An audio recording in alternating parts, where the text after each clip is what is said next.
What's up, everyone? This is the BumCast presented by Windy City Sports Cards. I am your host, HBIC, the head bum in charge, along with Baloney, the Southside bum, and Dougie Fresh. And what you got there, Peter? I got a little bit of a delicious other half, Ramova other half Southside Legend beer you were able to find at the tailgate this weekend. Oh, look at that. That's a special one. Yeah, they popped this by the tailgate too. They gave a selected few to a couple people. This little side project, Angry Chair, Other Half, Weldworks. It's a collaboration IPA. Thumbs up to the beer. Thumbs down to Sam Reeves' comment. Yeah. So it's Monday. I am still recovering from the weekend. I have severe case of dehydration and hangover-ism. Do the hangovers hit now as a 45-year-old? 43. I did that on purpose. I wanted to see your reaction. Do the hangovers hit harder as a 43-year-old? I think, yeah, maybe a little bit. I think compounding it, though, with that insane amount of humidity and heat we had all day, being out in the sun for 9 hours. Because, I mean, you guys didn't go to the game, and we still stuck around for that monstrosity that was that 6-0 loss, or 6-1. But at that point, when it was 6-0, it was already over. But yeah, it was a fun weekend, guys. From Friday all the way through Friday night through Sunday, it was a great weekend. So you do need to drink more water. We got to keep you hydrated. There we go. Gotta stay hydrate. Holler if you hydrate. Jason, you don't look a day over 57. I agree. Yeah.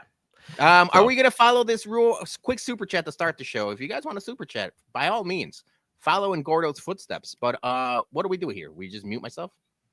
Yeah, I guess you get 30 seconds of mute. Tough, man. I like to talk over you guys if you guys haven't noticed. No, we have noticed. Yeah. Oh man. All right, guys, let's talk soccer for 30 seconds. 30 seconds. Yeah, watch that. The women's Zero final over the weekend. Oh, Spain versus England. I didn't see it. I knew Spain was in it. Did Spain win? Yeah, Spain versus England. Yeah, I mean, that was a good match. I'm sure Peter wants trying to to get everything but... is possibly wrong over here, so I can make him even more mad once he starts talking. Yeah, no, soccer was cool when they let you use your hands. That's cool stuff. All right, let's go. All right, soccer segment is over. Yeah, good job, guys. You guys nailed it. Right. Yeah, let's get into the weekend because it was fun time. We want to thank everyone who showed up and came out for the Sox Cubs tailgate and my birthday on Saturday. It was good times, despite the heat. We thought we were going to get rained on a little bit there, but we didn't. But the party actually started on Wednesday when, the bums, we were at the Ramova for the Other Half Brewery launch for Southside Legend and On Your Feet. So we want to thank, the guys at Other Half and Ramova for supplying us with some tasty beers over the weekend. The On Your Feet, the Amber Lager with lime, and then the Southside Legend, which is the hazy double dry hop. Very, very good. Yeah. I like the Honda one. And you know what? I have to say, Honda is one of the nicest people I've ever met in my life.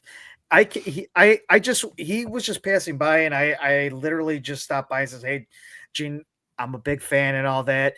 And all of a sudden, I was talking about the Illini and stuff like that. And then he was like, "Hey, I want you to meet somebody," because he had some Illini friends over there. And all of a sudden, I just started talking to some of his friends. So yeah, it was a really good turnout, good events. And I did really I did like both of them. Both of them were really great, but I think I favor the Gene Honda one than the other one. Okay. I like them both. I think they're both solid for the summer. Obviously they're two way different beers. I told Tyler and I told Chris this. Obviously, I wasn't able to make it the event, so I was eager to try them. As soon as I got to the tailgate, I started with the Amber Lager with lime, and I said, I'm Mexican. I love lime. I love lime with every pepino, cucumber, lime, everything. I put lime on everything, but I don't like artificially flavored, overly lime stuff. And this is the perfect amount of lime in a beer. It was awesome. Yeah. Yeah, I couldn't agree more. That is exactly the way that I tasted it as well. It was just a little hint of lime, just enough to let you know it's there. Yep. So yeah, we also want to thank our vendors for showing up. We had bourbon, tequila, and obviously we had other half from Mova, but we had our friends from Michter's show up, and they brought a very nice bottle of Bomberger's PFG, which is one of the most, I wouldn't say most, but one of the top highly allocated bourbons that came out earlier this year. So it was very limited, and a lot of people were able to try that, even in the heat. Even in the heat, the bourbon was flowing. So we want to thank everyone and that just shows to the power of Michter's, because I don't think any other distillery could have pulled that off and drinking bourbon in that humidity. Yeah, I was recommending the PFG to everyone. Jason, like you mentioned, it was like a hot new release this year. But all of the products are awesome. We talk about it all the time. They're Michter's, they're standard bourbon and standard rye. They're perfect for the summertime. And they're also just perfect for people getting into whiskey. So they had something for everybody. Yeah. And then we had, for the first time, we had Manuscrito Tequila. So our friends at Manuscrito, we met them at a tequila tasting back in May, and just got some good networking going. They were like, "Hey, we want to work with you guys," and they came out for this first event, and the tequila was a big hit. They were also making some ranch waters and everything, but we finally got a tequila sponsor for the tailgates, and I couldn't be happier with it, because it was a lot of people were happy with the tequila. Yeah, and everyone I talked to, and I was pushing both, but I really like the high proof. I thought that high proof offering is fantastic, and everyone's like, "Oh man, like a tequila company from Wisconsin." I'm like, "Well, yeah, the owners are from Wisconsin." You know, whenever you're in the south side of Chicago, you get weary of Packers fans or anything like that, but dude, they are additive free. They're doing things the right way. Their distillery is in Jalisco. It's really good tequila. So, I mean, me and both my hermano Joey P put the Tequila Bums stamp on it. And I'm excited to work with them in the future, because it really is good tequila. Yeah. Yeah, and somebody that's not really into, I shouldn't say not into tequila, but just not as well versed as you guys. I went up to the table and I was like, "Listen, I know nothing. How should I go with this?" And they're like, "Well, don't start with the higher proof." And I just told them, I'm like, "Hey, I can handle higher proof." They were like, "No." They were like, "Start off with the one, so you get the taste on your palate, and then move on to," I believe it was chapters, right? And then they said, and then he's like, "Then moved on to chapter 2." And it was perfect, because it didn't blow up my palate or anything like that. It was phenomenal. It really was. But I did enjoy chapter 2 more than chapter 1. It was phenomenal. Yeah. What I do like about this was, Uncle Beef, he's, been saying we need more tequila at the tailgates for a while. So he was very happy when we got the tequila sponsor. And I love that he just came up with the solo cup instead of doing the little tasting glasses that everyone else was drinking out. He's like, fill up the unk here. So, that was awesome. He was partaking in the Manuscrito. He doesn't really partake all that much in the whiskey. So we finally got something for Theo Beef over there. And yeah, he had a good time with it, along with a bunch of other people. Our cousin Gris was there, Johnny. Our cousin Gris is a Cubs fan. She was there with all our family, my uncle and my cousin. And she is a big tequila fan.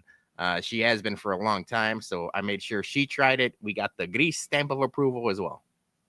Also, going back to the tequila, our hermano Joey P told us that the owner of Taco Mucho was apparently at the tailgate, and it was drinking some of the tequila. I did not know that. I didn't know that until like a day or two later when Joey P said that. I was like, "Oh man, Joey P's doing the networking. I would have liked to meet Taco Mucho's owner." Yeah. So Taco Mucho, if you're listening, stop by next time. Introduce yourself. Let's maybe get some. Let's get some workings together. The Bums, they do like the taco, and they do mucho. Yes. Yep. And then, of course, our guy John Schifrin stopped by. We got the shout out on the broadcast Friday night that we were doing the party, so we appreciate him as always for the plug. But then apparently I got replaced from Taco Glad. Jer stole my spot in the bum photo here. I don't know what's going on there. I didn't notice that until after the fact. I thought for sure you were with us when we took this picture. Now you're getting older. It was your birthday. You're Yeah, like, how we all oh, just blend in together, like who's Taco and HBIC. Look, you got your picture with them solo.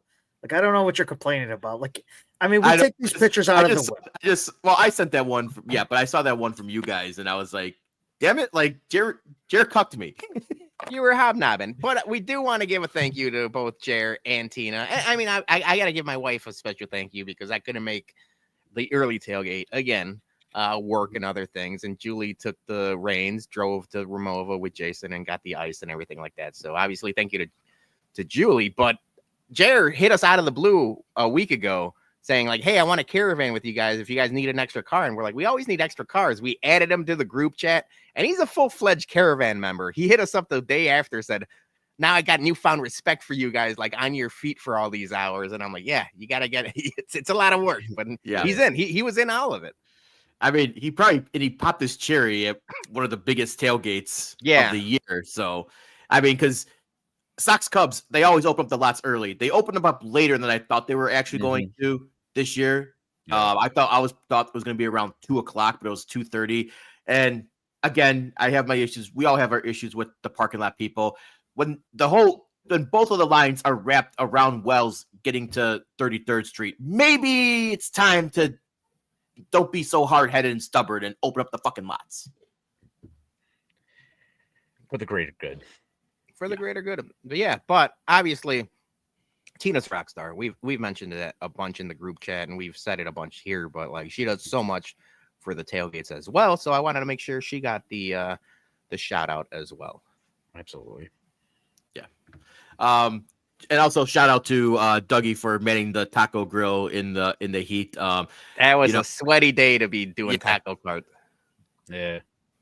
But yeah, it was the roughest scene of the whole thing was when it started drizzling a little bit, and like everybody was like, "Oh, this is so refreshing." Those little pellets of water hitting the grill and just creating more fucking steam. Oh my god, I thought I was gonna die. You did it. You look good in the bum's apron too. Yeah. I love it. Shout out to Julie for that one. Yeah, that's awesome. And then we have Paul Sullivan stop by, and I got impromptu interviewed on the spot. Yeah, Johnny, you were there too, right, Johnny? Because he didn't care one word I said. I was trying to get into the conversation. He's like, so Jason, what's the other stuff? I'm like, I'm part of this too, you know. But if you guys do have the Chicago Tribune, there was a really nice write-up about Cubs Sox Sunday morning. And Jason, you were featured prominently in it. So was Tanina and a couple other people. But yeah, I thought it was a really good write-up. Although he did mention that like the Cubs Sox rivalry has lost its luster and like it wasn't as like fierce as it once was. And I'm like, yeah, man, we're not trying to fight people in the parking lots. We're trying to have a good time here. We got beers, we got tequila, we got whiskey. I'm like, ain't nobody trying to fight, especially when the White Sox are going to lose 120 games. Yeah. But also, Paul Sullivan, he didn't have to fact check me so hard in that article. That was my favorite. I'm glad you mentioned it. I'm glad you mentioned it.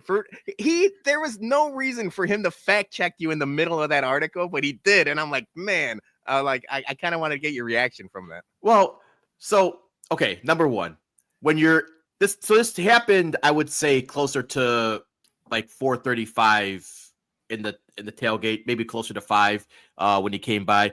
So when you're in the heat for 2.5 hours drinking already, you don't have a lot of food in your stomach.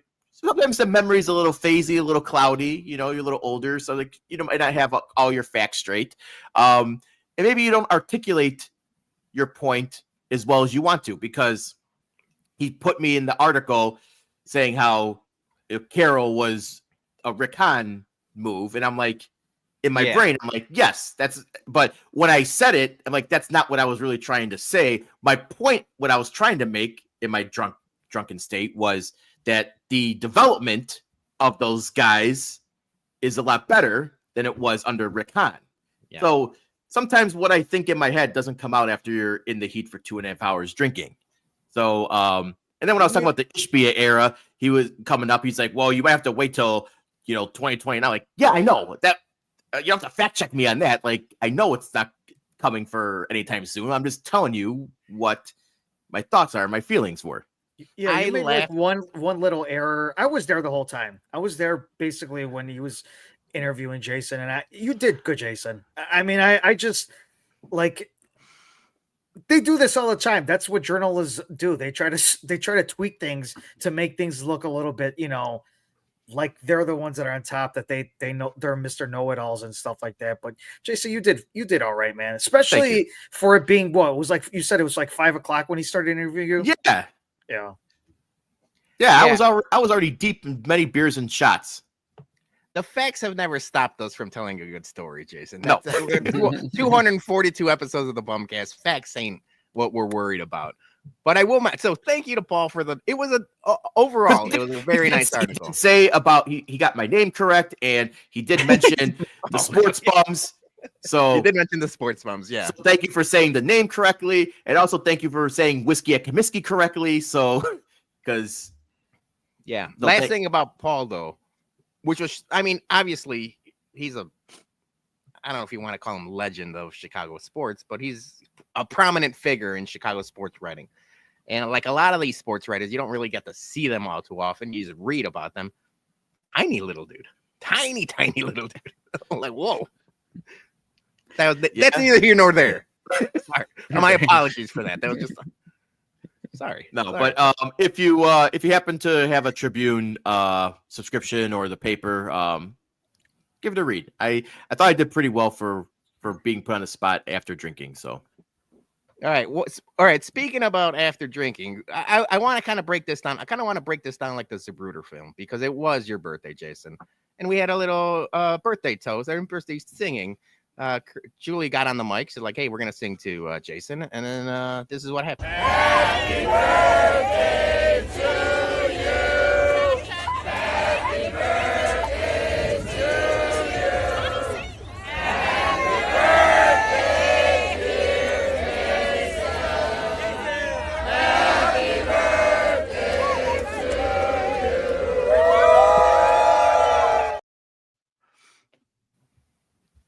you. yeah, Doing the Rob Van Dam left and right, and then conducting your own symphony to the birthday.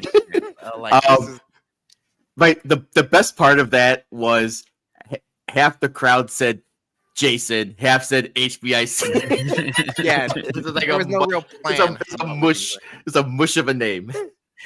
I was in the way back. And all I saw was like the presidential wave, like to the people. I'm like, that's awesome. So now the one thing I wanted to mention, because I know you, Jay. I know you. Yeah. We've known each other for a long time. Do you have a running list of the people that weren't singing? Because I thought that's a very Jason thing to say. You gotta break down that video and really spite the people that weren't singing. At that point, I had no idea. However, I do have the running list of people who didn't wish me happy birthday. So okay, see, so that's part of it. But yeah, overall, that was. I mean, it's typically our second biggest tailgate of the year besides opening day. And yeah, I couldn't make it for the beginning, but I feels like everything went as smoothly as possible. You guys killed it in the setup and everything. Dougie, you killed it. That was one of the smoothest setups we ever did. So thank you to everyone who came and set up early and everything, because we got great that space. Great space. I was worried that when we pulled in the line, we were on both lines. We were about like 10 cars back, so there was like 20 ahead of us. The one line was going way before ours. I thought we were going to get screwed in the parking spot, but luckily we did not. Everyone who was parking next to us was at another tailgate, like on the grassy area. So we had that whole row, and everyone who got there was there early and set up. We killed that thing in like 15 minutes, and we were up and running, and that was awesome. Oh, yeah. We were just kind of at one point looking around like, "Oh shit, we're done!" Like, yeah. Let's go. So that was awesome. Now could have went better. The one thing that got me worried was that table dude at the beginning. That there was a dude coming through from parking lot security, and he was telling us where we couldn't put our tables, where we couldn't put coolers. I mean, like the dude was just being like a total like over the top like anal about everything. And then once he realized how many people were actually setting stuff up, he was just like, all right, I ain't coming back. Because that was, Yeah, that was a pain in the ass. I did see that too, because I've never heard anybody like do that. Like we always set up tables like in the middle. He was more concerned about the middle portion of the aisle of that parking area, and I'm like, nobody's ever said anything to us ever since we've been doing this. So that was kind of odd. But yeah, I mean, at that point, what else you gonna say when there's like hundreds of people like grilling and tailgating? You can't stop everybody. Mm-hmm. Yeah, Now, it wasn't all sunshine and rainbows. it was not. The tailgate went great. The White Sox got cooked, but I don't think anyone got cooked more than our guy, our hermano Joey P. Prez invited a couple, 2-3 of his Cubs fans, and we all had Cub people there that we knew. Like I mentioned, my cousins were there; they were Cubs fans. But some dude decided to toss a random tweet out to the world, and we didn't really notice it in real time. But by the end of the night, we noticed Joey P was getting cooked, Jason. So I think it's time to fire up, sound the alarms, if you will. We're doing the tweet police. Bad boys, what you want, what you want, what you gonna do? Yeah, this weekend was not good to our friend Joey P. A harmless photo of him wearing our Bums Brewer shirt. I want to say went viral, but it kind of went viral and not in a good way. I didn't even know. I knew Cubs Twitter existed, but there's always been a thing, and Prez mentions it all the time, that like it's not as like animated or as big of a community as White Sox Twitter, but they band together to cook my guy. So I think it's only fair if we are gonna show the tweets from everybody on Cubs Twitter. I think it's only fair we bring in our guy to defend himself. So we got our hermano Joey P here. He's wearing the shirt. He's doubling down. Just got home from the tailgate. hasn't showered. He's giving the police act type of treatment over here. I got the sirens behind me. The Cubs police are after me. All right. Are we ready? Yeah, Joey, we're ready. Are you ready? I'm ready. Let's do this. All right. So the original tweet was like at least as harmless as I thought it could be. This is what literal Cubs hate looks like. And it's a Brewers bum shirt that we sold for our tailgate last year and a Sox jersey over it. So obviously two enemies of the Cubs in general. So I'm like, oh yeah, I think nothing of it. But then it starts cooking. It starts off with a guy saying, dude gets 0 clam. So I need a defense from Joey P. I think he gets some un poquito clam. I mean, he has been married for quite some time. That's what I'm saying. I mean, you could say probably the same clam for almost 20 years this December, but yeah. But guess what? Nah. Yeah. I got clam, bro. So Marcus Aurelius. Aurelius. I think he's on the. I'm pretty sure I seen his image on the Mega meme. Yeah. Wait. So I'm glad you mentioned that, Jay, because this is going to have a running theme. A lot of these guys have the same sunglasses and neck beard combination. So just keep that in mind. The next one says that dude P's sitting down every time. Joey. You know what? That's not true.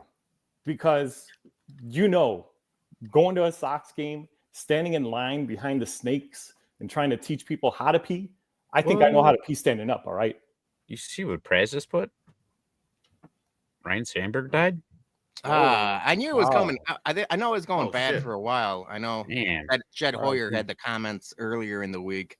So yeah, RIP to Rhino. Oh, Rhino. Sorry. He's a big part. I'll be honest, big part of my youth growing up, because growing up everyone got WGN. Everyone watched Andre Dawson and Ryan Sandberg. Wow. Yeah. I mean, I remember watching Rhino when he was. Now we're bringing Cubs stuff up, but there's a time and place when we can actually do it. Real quick, Rhino was probably one of the best second basemen I've ever seen play, hands down. Great hitter as well too. So. Yes, rest in peace to him, and prayers and thoughts to his family. Yeah. All right. Keeping on with the tweet police. I put the P sitting down tweet because I thought maybe he just got our bums confused. Jason, this has been something you had mentioned, at least in the dark, right? Yeah, I said if it's like you wake up at 3 a.m. and you don't want to turn the lights on, are you gonna pee sitting down? You're gonna turn the lights on, or are you just gonna take a free aim? Aim and pray, baby. Aim and pray. Yes, pray and pray. It's bad. Just don't slip and fall after. Now, the next one, and there's a couple. I didn't add all of them, but there's a running theme. A lot of people saying like, what size bra do you wear? And I will say, Joey, of all the bums, like you, Johnny, and Aaron in the comment, you guys are the in shape bums. You're the part of the hashtag Fit Fam. I think this was a bad angle with you slouching and your arms because your chichis aren't that big. I've seen them; they're not that big. I don't know if you can see. I can still pop them a little Those bit. are pets. Yeah, you can pop those things for us. I think that was just a bad angle. Yeah, I can do it all, John. Me and you both. Yeah, that was a bad angle. It is, but shout out our guy here that posted this, Brian, who I got a little interview by when he showed up to the tailgate and let me know that Praz had sent him. So he's a cool dude. He DM'd me after and let me know this was not his intent at all. Great guy, back and forth. I just want to let everybody know that preface with that. This was not his intent either. Mm-hmm. I messaged him letting him know that we were going to use his stuff as content on the thing. And he's like, I definitely didn't mean for that to happen. So he was really apologetic, but it did happen. Zero aura. Joey, that's 100% false. Everybody knows Joey P's got the aura. That's what I'm saying. Of all the bums, again, I think Joey P has the most. I mean, a lot of us have zero aura. I don't think Joey P is Joey P's high on the aura. It's all about bringing the high vibes wherever we are in life, and that's where, I'm sorry, Patty Swags, you ain't got no swag. Yeah. Well, again, Patty Swags profile picture looks kind of That's familiar. what I'm saying. The neck beard is like running thing. Looks like a pretty weak guy. Bet he's a Kamalo bro too. Now, I'm not asking who you voted for, Joey P. That's none of anybody's business. But yeah, if you want to throw out here voting who you voted for, no, don't do that. Don't do that. You know what I like about this even more is that these guys, none of them paid attention to the T-shirt itself. This is not a Milwaukee Brewers. I changed it to bum. It doesn't say so they didn't even look at that part. They're just like, look, it's like, oh, it's just a Milwaukee, because I got stopped in Milwaukee, just real quick. I got stopped in Milwaukee. Some Brewers fan stopped me and says, hey, what's with that shirt? Because they actually read it because it said bum on there. So I'm surprised that nobody said anything. It's like, wait a minute, that's not an actual Brewers logo. So do we have to blame Johnny for his artistic design for getting our boy Joey P roasted? Too good of a shirt. Too good of a shirt. Love this shirt. And which we Not said guilty. are We're probably charged going to from go back on sale, and all proceeds go to Joey P's Counseling. I don't know. Yeah, At home gym.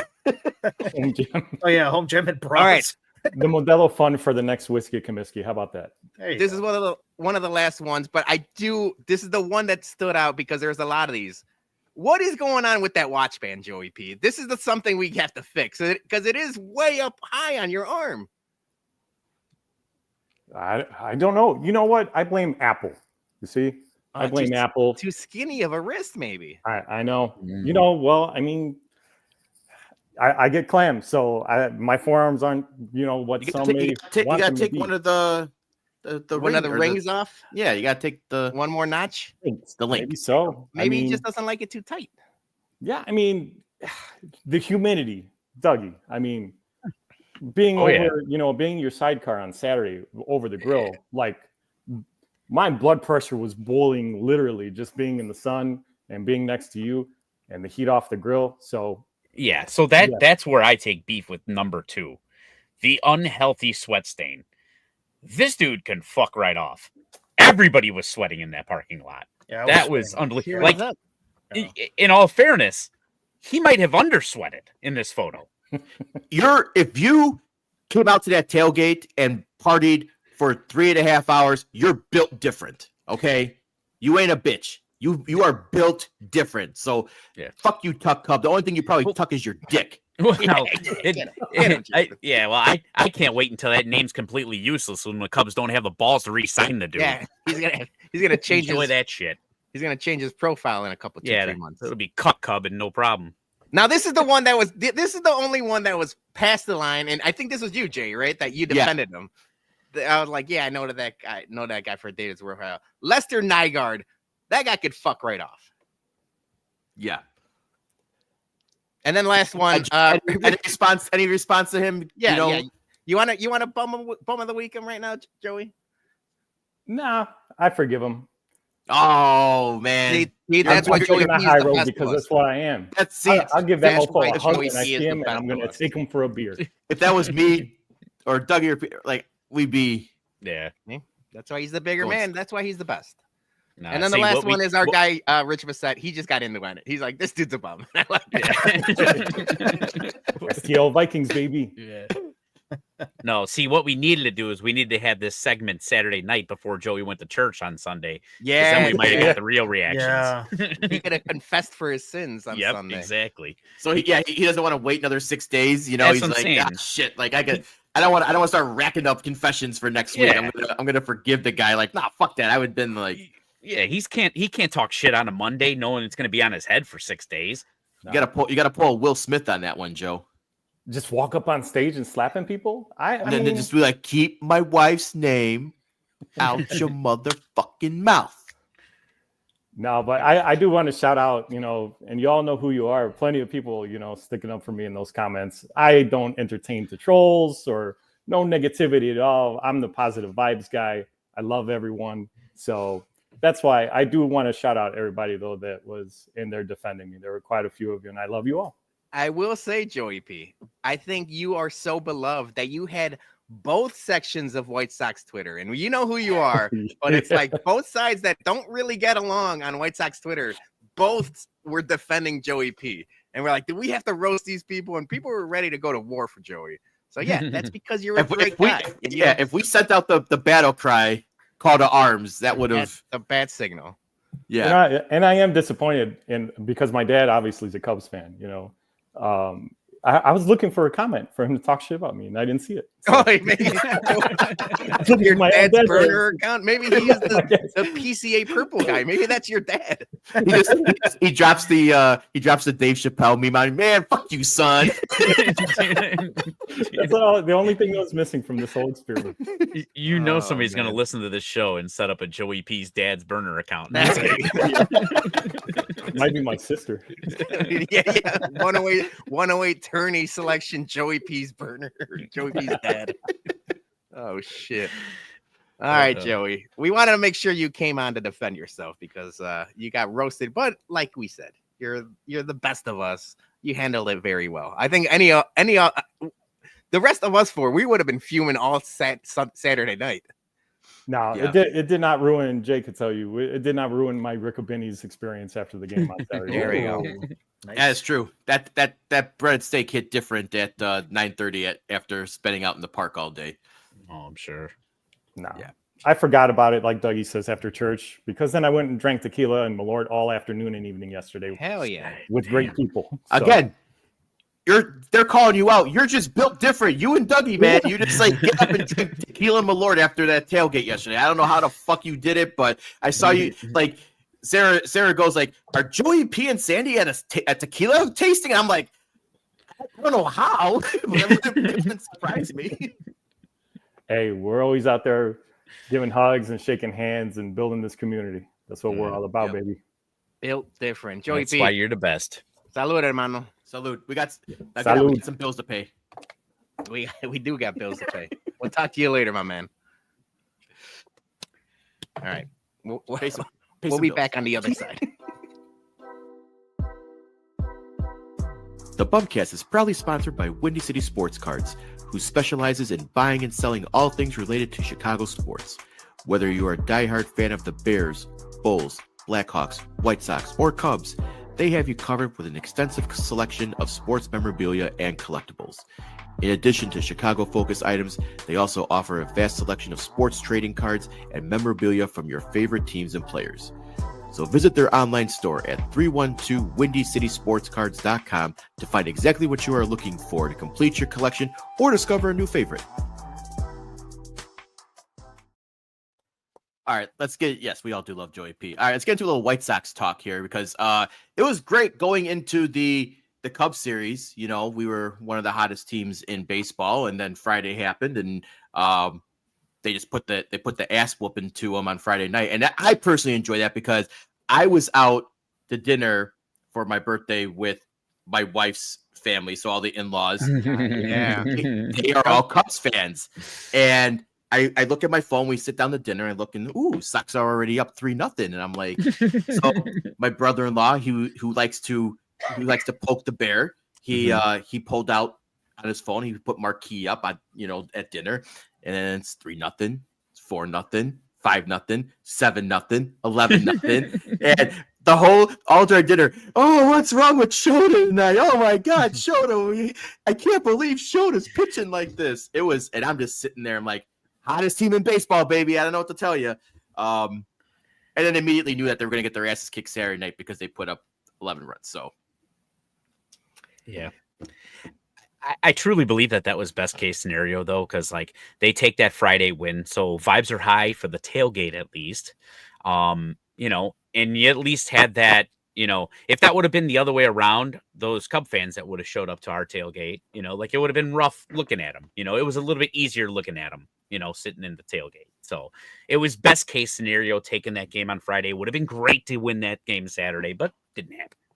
Yeah, and what I was looking forward to was Sunday because it was an ass whooping both ways on Friday and Saturday, right? And it started off pretty shaky on Sunday, but like Jason, you got the merch out there. Willie's boys don't quit. Andrew Benintendi had 2 home runs on Sunday, and they just find themselves to be like back into ball games. A lot of the times where like last year it would have been like game's over, go find something else to do. I still watched the rest of that game, and they had a chance to win it. They had a chance to win it on Sunday, and that's why I feel like they're in a lot more games. James Fegan had a really good article today about their approach after the All-Star break. Jason, you mentioned they were the hottest team in baseball after Friday. They were 6-1, and they're just hitting a lot more fastball, something that it was like impossible to do for the last year and a half. And I guess they're just being more aggressive with their fastball, swinging at fastballs. And I'm like, yeah, this is what we need to see, right? We talk about it all the time, like just progress from now until the end of the season. Are they going to, win more games that they lose? No, they're still going to lose a shit ton of games. But those games, like the Friday night game, that's what keeps you coming back, man. That game was electric. Like the young guys are hitting, everyone's contributing, and you're still going to have some clunkers. I think I saw a bunch of different tweets on Sunday that like the Sox did White Sox things, like stuff that they've been doing for the last 2 years. And like, I feel like Will Venable is getting that stink off of them, but every so often it just creeps back in where like Lenin Sosa is just a fucking bonehead on the base paths. And I don't think he knows how to run the bases. Yeah, it's been like that since he's been with the White Sox, and he's just not going to learn. And then like, I talk about playing people out of position. Colton Montgomery lost at third base for a little bit of that game. And it's just like, yeah, he's young and he's a rookie and he's probably got a million other things on his mind right now. But it's like, yeah, put your guys in the best position to win. I don't know if we need to see Colton Montgomery at third base in the major leagues. If you were going to do that in AA and AAA before you call him up and kind of like put his feet to the fire. So there's little things that the White Sox are still White Soxing about. But it's getting better. Yeah. The one thing I was like shocked about when Nico Horner purposely like let the ball drop. Oh, great. Another base. As we speak about it. Jinxed them. When Nico let that ball drop, I was like, why is he doing it? Does he know the infield fly rule? And then, oh yeah, because our idiot decided that he's gonna keep on running. Yeah, he's gonna run. So I guess he probably did realize who was on second, and I think that caught everyone off guard. Like, why would you let that drop? Like, everyone knows the rules. The infield fly rule. Yeah. But kudos to Nico for realizing we have a dumbass at second base, and he was going to fall for it. So, but I'm done with. I can do less Sosa. If they trade him, I'm not going to be upset Not gonna shed any tears, but that game was kind of just like back into a pumpkin with the stupid mistakes, the chasing down base runners. You know, they gotta clean that up. Obviously, you have to know how to do rundowns properly. But you know that just gave me big ass Pedro Grifol vibes that these guys they still got stink. They still got stink on them. And it's Venable's job to get that stink off of them. And it just creeps up every so often. They had been playing well. You know, that Pittsburgh series was awesome, like we mentioned. And like that first game against the Cubs where it was unbelievable. But yeah, sometimes they just do White Sox things. And I'll read this for the people listening on the podcast. But he was on third, tried to run home on an easy ground ball at third. There was no force on. Does he just think he's the fastest kid alive? And what's frustrating about Lenine is like he shows flashes of being like a fucking good. I mean, he could hit. He could hit here and there, but it's like he just smooth brain. He's just a dumb dude. But this is is the big dummy. dummy. No, but this is baseball 101. I mean, this is stuff they teach you when you start playing baseball. Like, this is nothing new when you get to the majors. At this point, you should be knowing what to do in these situations. So I don't know what he was thinking in any of these situations when he's on the bases at all. Clearly, he's not thinking. But you know, he and this is not just him. There's other times where I see them missing a fly ball because nobody knows who's going to catch the ball. You know what I'm saying? So it's a lot of things. It's just not the base running. It's just other stuff as well too. So yeah, they just got to correct it, man. I mean, it's just, that's something that Venable also has to, you know, make known as well too. When these mistakes happen, it's like, can't fucking do that again. But apparently Sosa doesn't learn his lesson. All right. So we talked about them being hot after the All-Star break, and they were 6-1 and hitting the fucking piss out of the ball and just scoring 10 runs a game like crazy.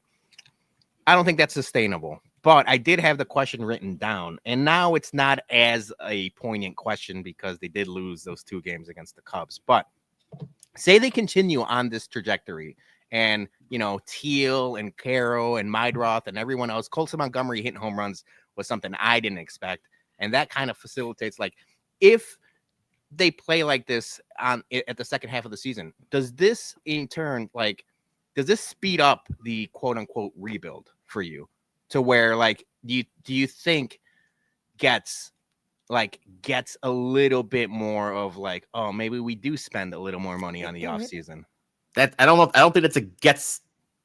You know, Decision? Yeah, decision. Well, no, yeah, but like he's gonna have to be like, hey, look at these guys, look at how we progressed. Maybe does this speed up? And I know it's a small sample size. Yeah, right? I don't like 10 games. I think they're gonna play the long game on this and see what they got with the guys they just drafted and see how they progress. Especially with, you know, we're gonna do the farm report here in a couple minutes, and you know, when we talked to Elijah Evans last week, we got some new guys on the radar, and I think they want to see what they got with some of these before they go out and plop the free agent. Because again, you know, with the whole CBA issue coming up, I don't think there's going to be a lot of big contracts being handed out.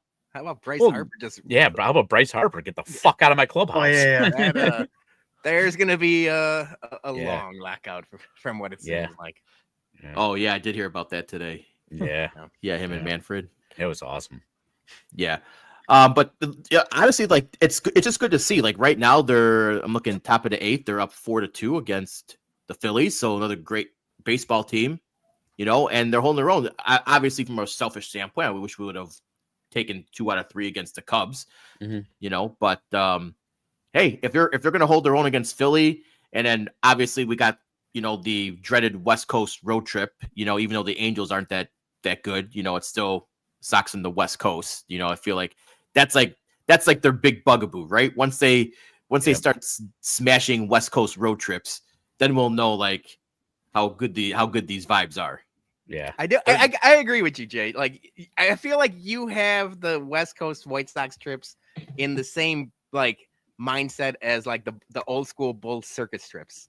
It's like, oh boy, here we go. You know. Yeah, it's like anytime it's like past their bedtime, they suck. Yeah, that's been up for a long time. Forever. Yeah.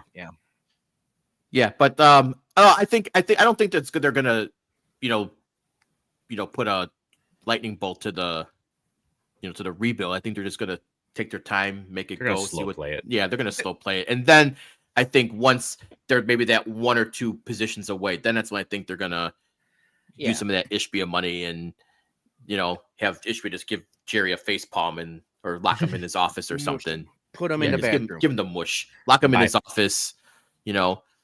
He's old. Maybe he doesn't really know what day it is. Tell him that the winter meetings are in another state. So everyone's in Florida. Jerry's in Seattle or something, like cross country. Like, can we make that happen? Oh, sorry, the plane went the wrong state, man. So that's the thing is like he's probably not like online. He's not like phone handy. You got to send him like a fake invitation or like a fake like. Go to Kinko's and print something else out. No, dude, if you're gonna do it, you got to do it all the way. Truman Show that shit. You set up fake winter meetings and send them to the wrong ones. He's got the money, man. How much a few extras cost? $100 for an hour's worth of time for some extras. Right. Get some some paid actors involved and stuff. Yeah, ship Tony LaRusso over there. Hey, Tony's here. It's got to be real. Yeah. Tony won't know it's real either, so he won't. But they both know what the hell's going on. And then Justin's down there. He's closing deals. He's talking, with Boris and everything, and getting them big money deals. And comes back and sorry, Jerry, deals are signed already. Can't do anything about it. Yeah, you send him to a steakhouse at night. You put Aloha Mr. Hand a table or two away. He'll be right at home. Good comment there. Yes, I am fully aware of the timeline. So, all right, you wanna get into some farm report here then? Yeah, let it rip. All right, let's. Oh no, I lost it. Where is it? StreamYard keeps moving.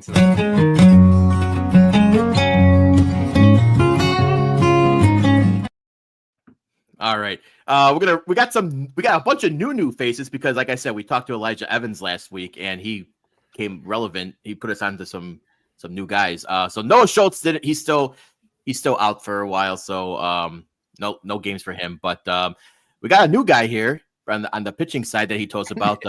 Yandres Gomez. Definitely not new guy. New to us. New to us. Remember, this is last 7 days. So not season long stats, but his game. He went 5 innings, 3 hits, 8 Ks. So. Great start for Yandres Gomez. So, and this is one of the guys he mentioned that we could possibly see, later in the year, correct? Yes. So yeah, it's good to start, putting a face to a name, or at least some stats to a name. Yeah, like Luis Robert hit a home run today. They should immediately pulled him and put him and called the Mets. Hey, he just hit a run. Hauser after Saturday or Friday, right? Like, hey, who wants Cubs? You need a pitcher, right? You got some guys. So he might, maybe we'll see him after the trade deadline. Who knows? Depending on what they do. All right. So one last question before you keep going, Jay. It is Thursday. The trade deadline Thursday. Over under 2 trades for the White Sox. Well, that would be 2.5, right? Or you want to do 1.5? Well, that's the thing. I wanted to put it on 2. Well, I could put it on 2. It's going to be a push. I think the number is right at 2. Yeah. Yeah, I think if it's 2.5, I think it's not happening. Yeah, I think it's 2. Yeah. Yeah. All right. Go ahead, Dougie. No. Go ahead. 5 minutes. All right. Next up, we got Bryce Wilson. He pitched 4 2/3 innings, 1 hit, 8 Ks. So another great showing for our. So he mentioned we got some guys in Charlotte. So keep that guy on your radar. I don't like how he spells Bryce, by the way. That's my analysis for this segment. I appreciate that. All right, going down to Birmingham. Hagen Smith, 3 2/3 innings pitched, 2 earned runs, 6 Ks. So again, we're not seeing those high innings games from Hagen, but it's okay. He's not. The damage has been good, or minimal, I should say. So we'll take that. Yeah, I did. Yeah. Another guy he turned us on to, no pun intended. Maybe Tanner McDougal. What does he look like? I don't know, but not so good for him this week. 2.1 innings, 2 1/3 innings pitched, 4 earned runs and only 2 Ks. So Hopefully Elijah's wrong, is right about him, and he just had a bad week because apparently he's been pretty damn good throughout the year. So He's very high on him. yes. Another guy he told us about, Stam Antonacci. I gave him one of these as soon as he said Yeah. Batted 412, 7 for 17, only 1 RBI. And he used last week, he used the term my drop. I thought he was going Madrigal because he said he just hits a lot of Contact. Yeah, he just gets in contact and gets on base. And I was like, oh no, don't say Madrigal. The M's fooled you. The M's fooled me. He said he's a little my drop comp, but 7 for 17, 1 RBI. I like that. Keep on hitting, get on base, dude. And then finally, our guy, he got promoted this week. Oh, Brandon Montgomery.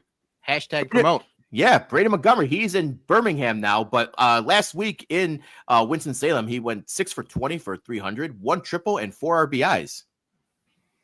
I mean, he's one of the bigger names that I feel like everyone has got a fucking pin on. So I'm thinking end the season in Birmingham now, in Birmingham. Maybe starts next season in Charlotte, or partially maybe in Birmingham, but we'll see. But maybe summer next year.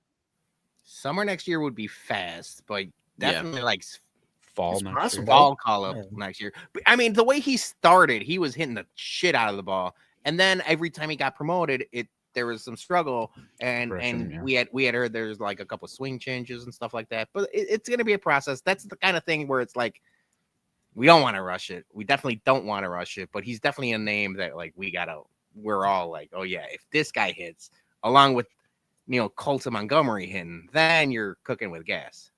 Yeah. So that is gotta get that comment out of here. That is all I got for the farm report this week.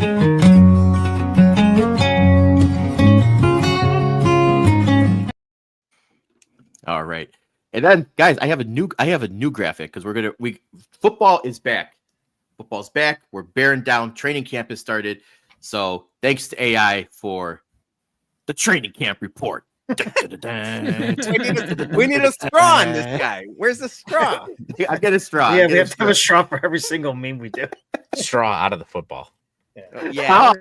I like that, Dougie. All right, so Bears training camp went into full gear beginning of last week, and we're excited, guys. We're gonna for the next few weeks we're gonna be talking Sox and Bears. So we're not gonna try to get too crazy with it, but we just want to do some hot take headlines that are coming out of training camp because preseason football is just preseason football, right? So we're more concerned about the position battles and who's going to be playing with the ones and all that stuff. So first note here, we got Jalen Johnson has a leg injury. They said it's minor, but he hasn't been at training camp yet. So yeah, are you guys any concern about Jalen Johnson, or is he more of just pissed off about his contract? No, I mean, he got paid. He's not worried about the contract. I think it's of the one guys we should be worrying about. He's not it. Like, if he doesn't have to, if he doesn't ramp up until the season starts, I'm not worried about it. Jalen Johnson can do whatever he wants at this point, and I'll be cool as long as he's suiting up and playing against the number 1 wide receiver on the other side of the field week 1. I think we should be okay. I'm not worried about it. Yeah. Perfect. No notes. No notes? No notes. All right. Here's one of the bigger headlines that came out, and that's Ben Johnson said that he gave. We're blaming the chair. Are we blaming the chair on that one? Or are we going back and what was that? Would someone just unzip their Dougie, did you just unzip your pants? I just moved my back pillow. Oh, okay. Sorry. Okay. I thought for a second there. I thought you unzipped and you were gonna take a slide out. That was screeching halt. Sorry, I would own it. One of the bigger headlines that came out in the beginning of training camp was that Ben Johnson has challenged Caleb Williams, gave him homework to have a 70% completion percentage. So, is this attainable? And Caleb Williams had like a 64% completion percentage. Is he going to make that jump year 1 of Ben Johnson's offense? Not at the beginning of this offense. Not anytime soon. And this is the thing. So I think Sam had a comment. Actually, I think it's a Bum and MVP about overreacting to preseason football, especially the first couple of days of training camp. And happens every year. Whenever you start off training camp, especially with a new offensive coordinator and just a new look overall, the defense is going to be light years ahead of the offense. It happens every year, especially in Chicago. But Dennis Allen and that defense are already a step ahead of Ben Johnson and Caleb Williams in the offense. I'm not worried about that. I do think, Jay, like from every report, whether it's Hogue or Nicholas Moriano and stuff like that, Ben Johnson is being pretty tough on Caleb Williams. And I think that's what Caleb Williams wanted. And that's what he asked for as well. Mm-hmm. So it's like, I think as long as they keep his feet to the fire in the long run, it's going to be a net positive, but it's going to be bad. We're going to hear reports of the batted balls and the interceptions and everything else like that. But as long as that makes you better heading into week 1, week 2, and eventually the middle part of that season, that's what I'm looking forward to. 70% completion rate for a new offense. Everyone's gelling together. That's going to be tough, but I like that you have to, you have to set like lofty goals. So I'm just real quick before other guys jump in. Jared Goff in his 4 years with the Lions, he hit 72.4 last year. So his first 3 years with the Lions, he was 67, 65, 67. So it takes time. So 70% is going to be tough in the first year. I just like the whole thing where, the very first practice they had and Ben Johnson started looking at everything. He's like, man, this got Eberflus stink all over the place. I mean, that's basically what it was. I mean, that's how I looked at it, is that he looked at one thing, and he was like, yeah, this is going to be a work in progress. And I'm okay with that. I'm okay that he sees a lot of the flaws that other coaches didn't teach these guys from last year. So, I mean, that's what I'm looking for, in Ben Johnson, and yeah, it's how you mentioned, Jason, is that it's going to take time with him. I mean, I don't think he's going to go backwards. I mean, in the system, but you could. No. But you hope not. Yeah, but I don't think he's going to go backwards. It's just only going to help him develop even more. And you got the right personnel around him as well too. You got veteran offensive linemen. You got veteran wide receivers. You got a lot of veterans around surrounding him. So I think that's another thing that I'm not too worried about with him, is that he has all the veterans around him to help him out. I don't know what's going on here. Keep going, John. Keep going. Talk Bears. We're talking Bears here. Okay. Well, that's all I had. I'm sorry. I'm done. So the only thing I want to add to is, like, I know we've said it in the past couple of years and stuff like that, when like a Bears were like having a really, really good defense. Like, I really am okay with him not being that great against our really good defense, So like, if he is learning off of our defense, and hopefully one of our defense is one of the top defenses in the league, it's only going to mold him better, because then he's going to be playing against that week in, week out at practice or whatever. So when he goes ahead and he turns into a game, if he's not playing against one of those top defenses, he's going to shred him. And that's something Ben Johnson has talked about. He talked about it on Friday, and I think him and Dennis Allen are in lockstep with that they want to make Caleb Williams practices harder than the games. They're throwing things that he's never seen before on purpose, so that when he gets to these game time decisions, it's easier on him. So like, if that's the case, it's going to look bad, and the reports are going to look bad, and we're all going to be overreacting. But as soon as we get to week 1 and week 2, and hopefully the game slows down for him, because it looked for a long time last season where he was just seeing ghosts and the game wasn't slowing down. If Ben Johnson could like teach that out of him, then we're cooking with gas. Yep. All right. Next headline here. DJ Moore taking reps at what running back? Is this a thing, or is it Ben Johnson being Ben Johnson? Both. It is a thing, and it's Ben Johnson being Ben Johnson. I love it. Right. We saw it all last year. Like last year, they were almost too reliant on him and on DJ Moore catching screen passes, right? Like they would just toss a screen pass to DJ Moore and like, dude, do whatever you have to do to get a couple yards. Now with Ben Johnson, there's more creativity. I like this, especially with, DeAndre Swift not being able to show that. I really thought he could catch passes out of the backfield at a big rate. And he hasn't shown that. If you put DJ Moore back there, even if it is a gimmick, maybe 2 times, 3 times a game, but it's just a little added something. Yep. This fart is just railroading this whole podcast. Everyone's just chuckling at comments while people are talking. I'm not chuckling. I just ripped ass right now and I had a mute.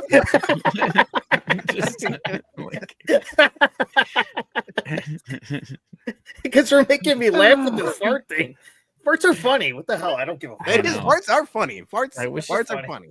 It's a thing that's disappointing. I wish it was real. All right. Fartgate. Print the shirts.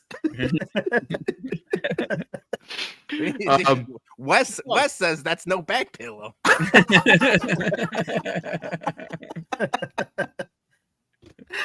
Oh my god. All right, we're gonna have to move on to some nonsense soon because two more. Yeah, Luther Bird. I was gonna say we're gonna move on to nonsense. Yeah. Left tackle competition: Braxton Jones versus Ozzy Tripolo versus Kieran Amadimajaj. Looks like they're all. Amagaje, sorry, Amagaje. It's broken, guys. We're gonna talk more football next week. We'll be back. Amagaje. They all got reps with ones. Who's winning the left tackle competition? Braxton Jones.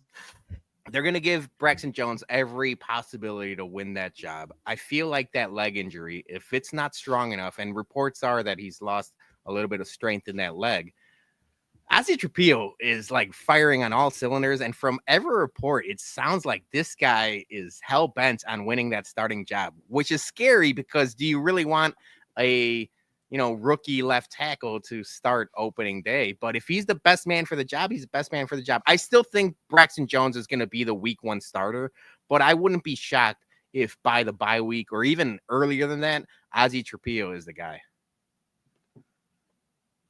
All right.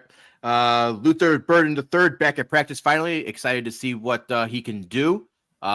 He's just doing warms. He's not doing any of the one-on-one drills, but he's in battle for the 3rd spot. So like apparently Rome and Caleb got a lot of chemistry going right now. Some nice throws on 11-on-11 drills. So really excited to see what LB3 is going to be doing in the slot or on the edge.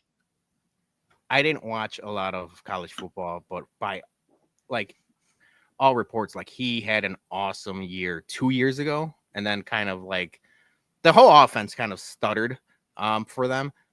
I just have a feeling this is going to be so hit or miss, man. I talk about him and I talk about the Bears needing a little bit more of like swagger and a little bit more like confidence. He is the epitome of like a diva wide receiver. He's swaggy, he's cocky, he's doing the TikToks, he's doing all these different things. I feel like it's boom or bust with him, and that's what worries me about him. This could be a Velus Jones situation all over again, or it's like the good parts of Antonio Brown, his first couple years, or like a lot. And not Antonio Brown's a Hall of Fame receiver, and he was unbelievable for a good like 8 seasons with the Steelers, but those like first couple of years when he was like first like showing out, that's what I think Luther Burden can be, especially with this offense and Ben Johnson. But it's like it's gonna be a coin flip. I don't think there's no in between. I think he's gonna be awesome or like a flame out bust. Okay. Shit. All right. 2 final quick notes here. Jaquan Brisker is back. After being out for so many games last season with the concussion, he is not wearing the Guardian helmet. This is year 4 for him, and he needs to stay healthy if the Bears are going to entertain any thought of bringing him back and giving him a second contract. I think he's probably the odd man out in the secondary just because of his injury history. 3 concussions, 3 years, not looking good for him long term. And obviously, the health is more important, and you can't put that kind of financial payment on someone who can be out in the league with a couple more concussions. So really hope he was wearing the Guardian helmet, but he's going to take the chance and not do it. So we'll see what happens with him. I like Brisker too. I just don't understand the stubbornness. You know what I'm saying? I mean, I can understand if you're reserved, like not to wear it like out of the gates, but when you're a guy that's had 3 of them already, like you got to do what's best for you in your health and your family. Like you got to have more than just the game of football on your mind. And for me, that's just incredibly selfish, and shit move on his part.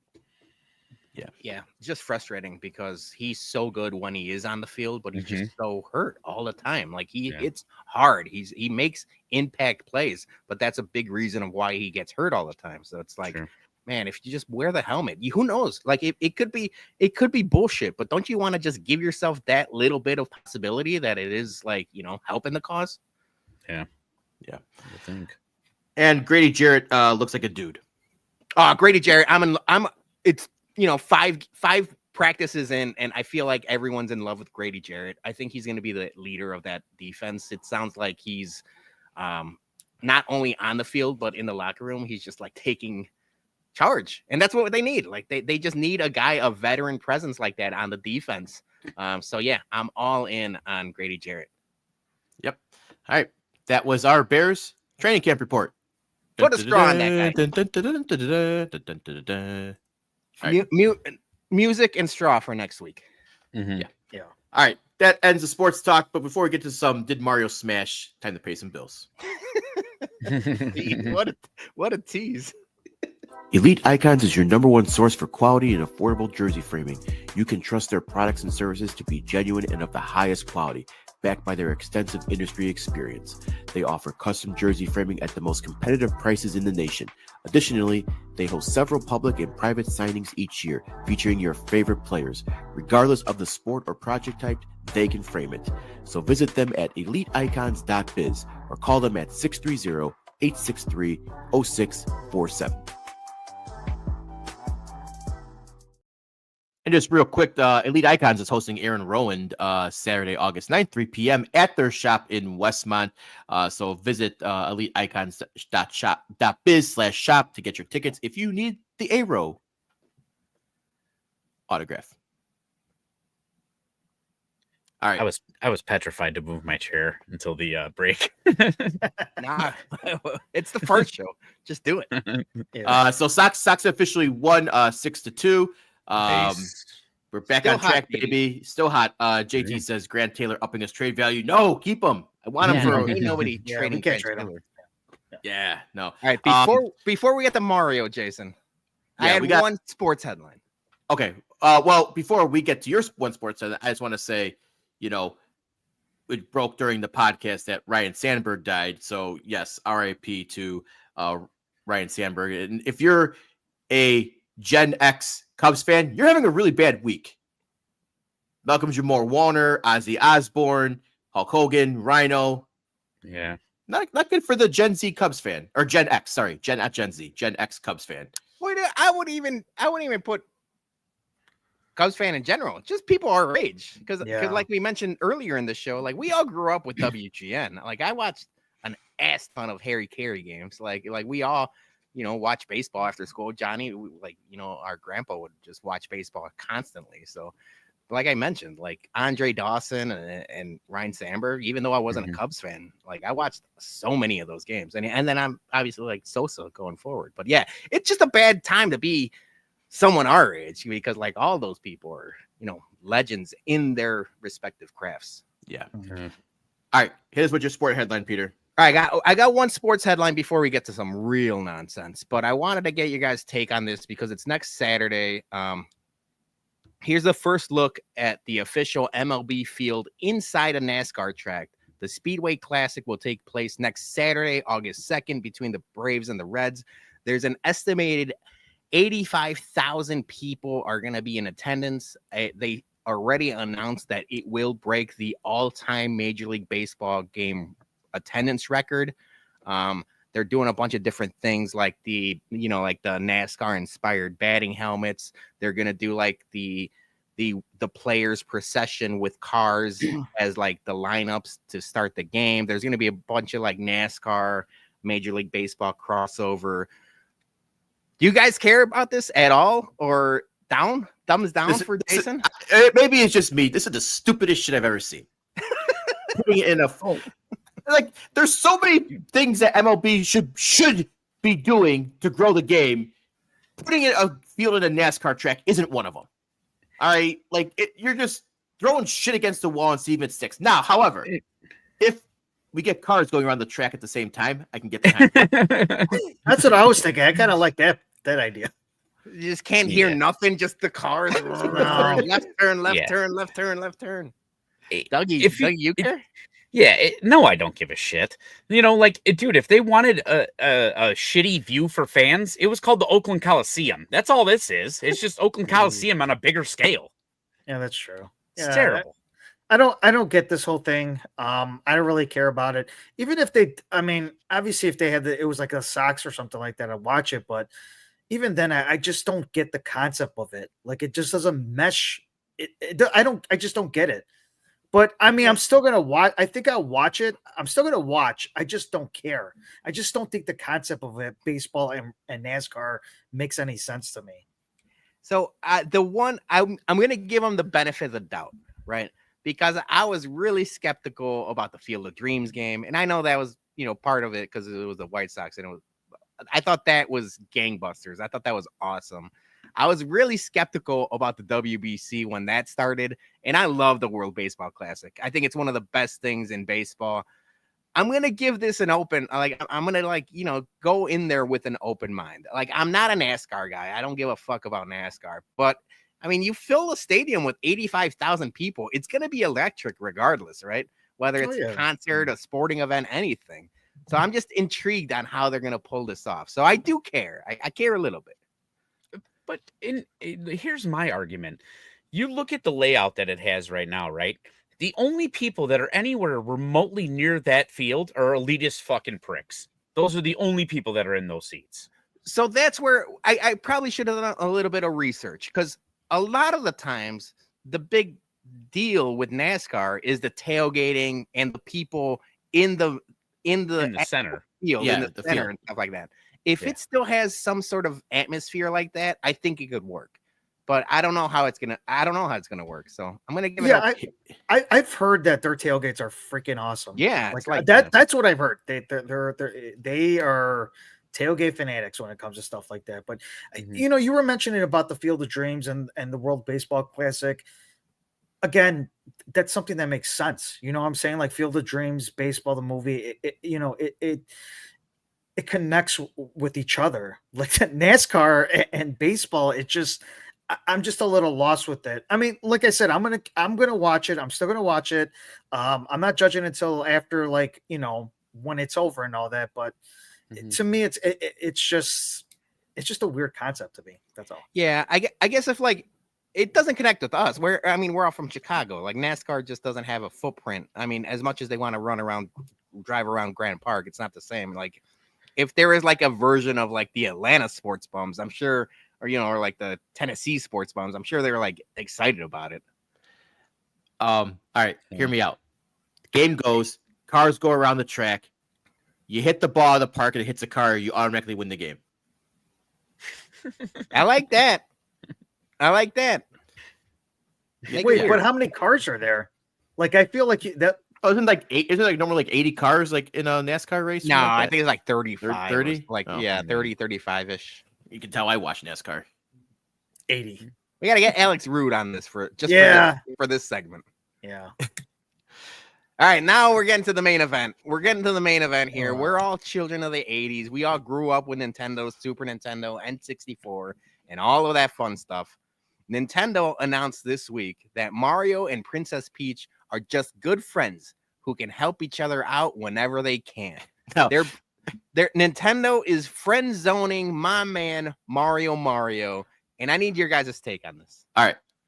First off, maybe they're trying to be PC and there's a hidden meaning to the help each other out whenever they can. Friends with benefits? Yeah, maybe maybe that's what I'm thinking. It's good friends who help each other out. You know, maybe I got the little blue balls. Can you help me out, princess? Blue You shells. know? Blue shells. Yeah. It just seems The weird spiny for blue- them to announce spiny this blue now. shells. Can you help me out, princess? Hey, oh. It just seemed like a weird announcement for Nintendo of America or Nintendo in general to just like announce it on a it was almost like a news dump. It was like at the end of the week, like they just thought like Mhm. maybe they're gonna just like dump this news and no one's gonna notice, and the internet went crazy. Johnny, Yeah, like that's actually it was weird putting this out there.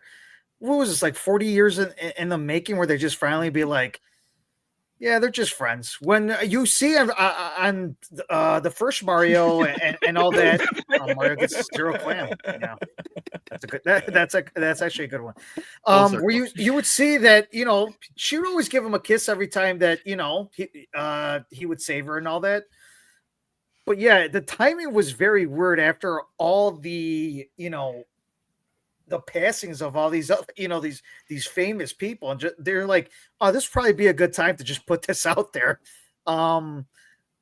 Yeah, this is just weird to me. That's another thing I just don't get, is why would they put something out there? Like, I always thought as growing up that it was just, it was like a thing, like, you know, hey, he's a hero, he's saving his princess, and they live happily ever after. Dougie. I mean, I don't know. I'm gonna go big brain on this. Nintendo's leading this into something. It's gonna be in the next movie. It's going to be a next Yes. video game. It's Yes. going to be something that sells money. They don't Mario companies- wedding. Yes, they don't do shit like this without a purpose.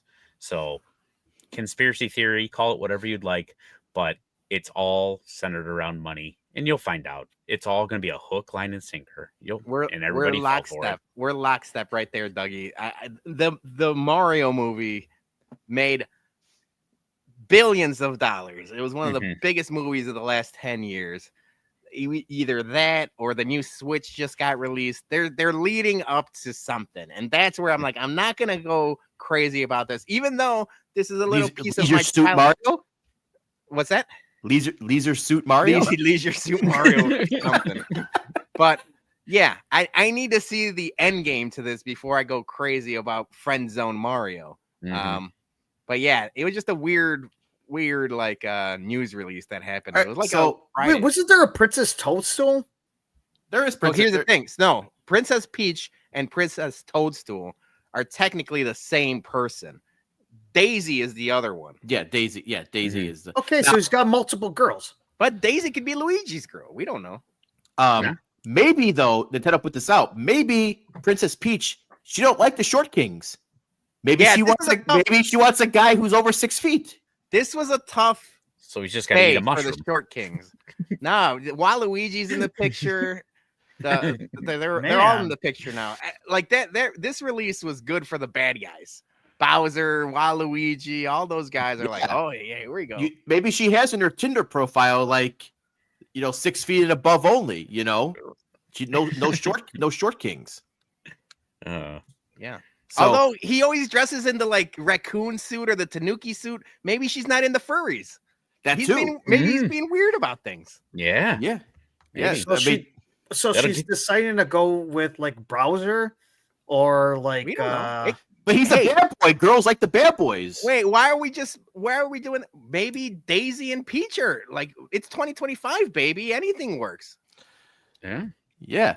But here's why I think they did smash, because there ain't no way he's rescuing her a dozen fucking times if he ain't getting it in.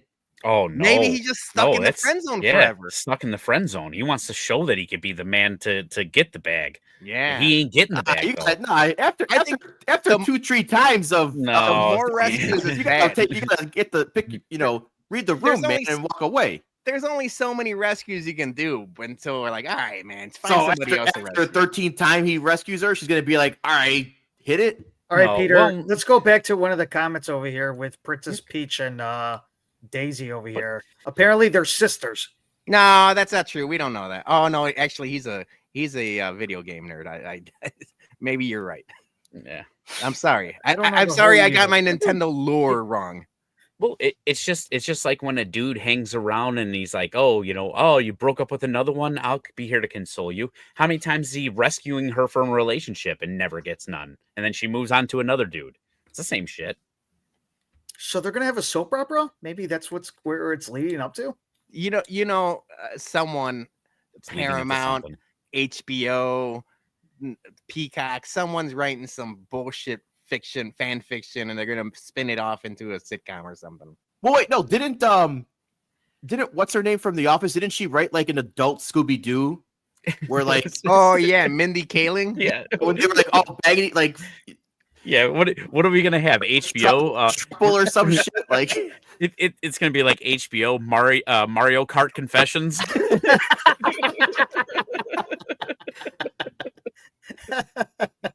you All know, right, now this is a good question. So you see a struggling princess, you only save her if you get it.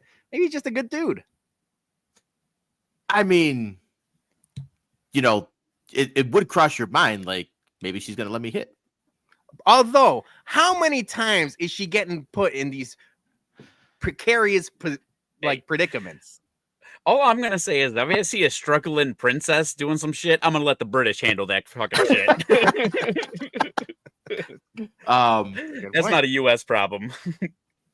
Yeah, like, oh man, see, I laughed and I lost my train of thought. Now, all right, It happens when you get old. This is going way too deep. You know what we're gonna do? We're gonna to be continue this. We'll figure this out as more news. Part progresses. two. Part two. Part two. yeah. All right. This is it broke the internet this weekend. I think I watched. Did everybody watch Happy Gilmore 2? Yes, I watched Yeah. it. Yep. All right. So we're all there. No spoilers though. You know what? If you're watching right now, leave a like, subscribe, all of the. We got a spoiler. I don't want to wait till next week to watch this. We all watched it already. Yeah. Earmuffs if you haven't. Oh, you know what? Spoiler alert, he plays golf again. It's not a big deal. We're not this is not Lord of the Rings here. What are we doing? Gollum does show up later on. What do you guys think? That's like let's break down a little. I didn't mind it. I didn't mind it. I mean, some people were saying that it was the biggest piece of trash they've ever seen and hot garbage and all that. Like, it's a 30-year-old sequel for an Adam Sandler movie. What do you expect? It's not winning Oscars, man. Like, it had some good humor, some good yucks, good cameos. Scotty Scheffler was awesome. John Daly was awesome. Yeah, that's what I took away from it. I went in thinking I was gonna hate it. Like I went in expecting the worst, and it was just slightly above that.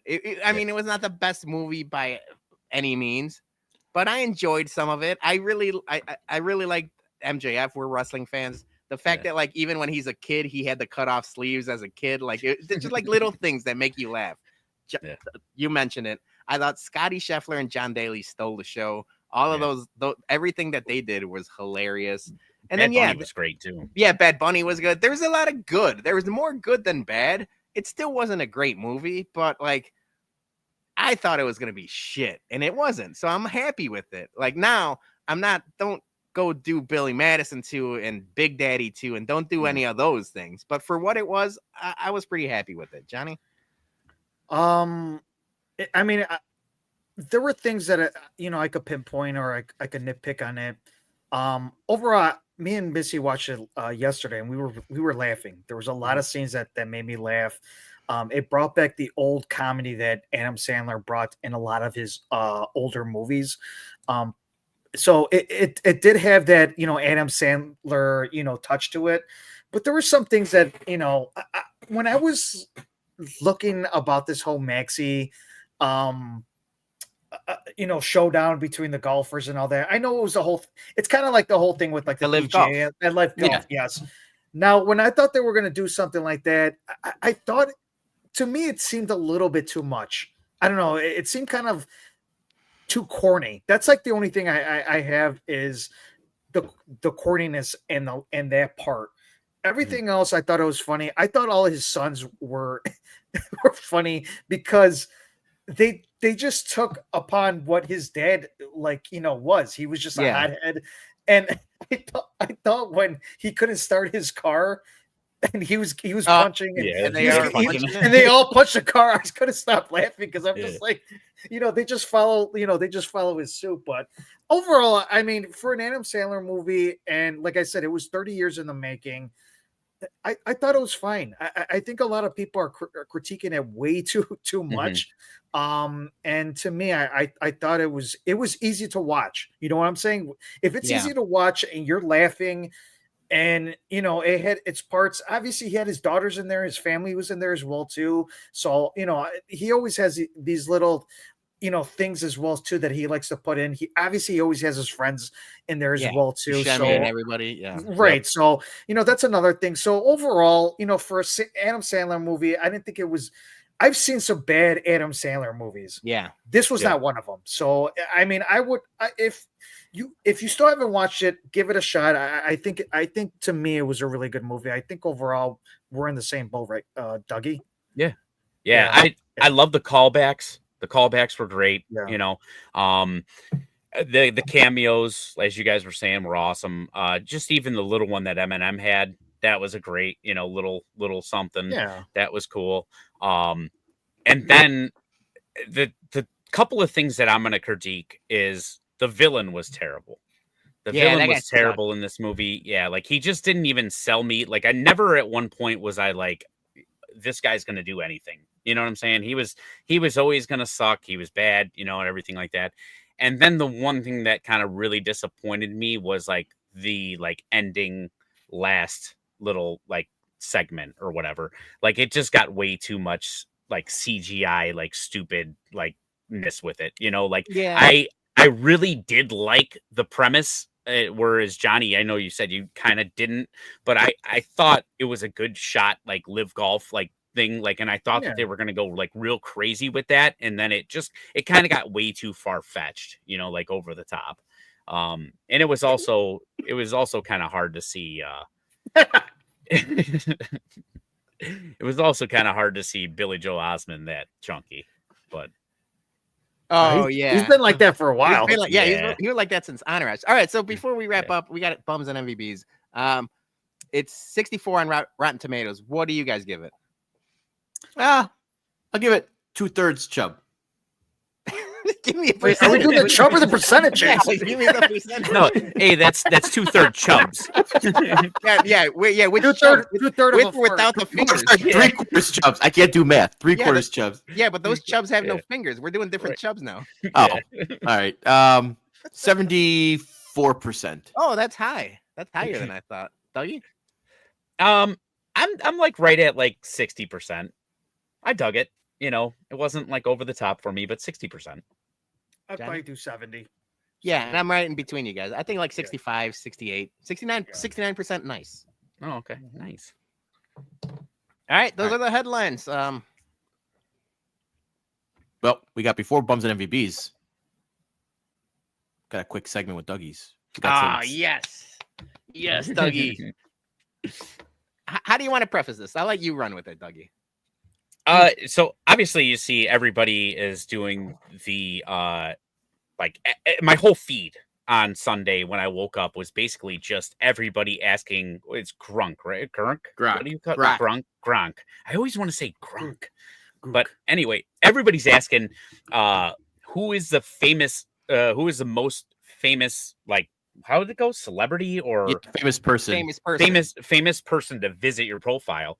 And basically, they're telling you, this is one of those things that you used to get hacked on Facebook. Check out who's visiting your profile. That's how they scam you.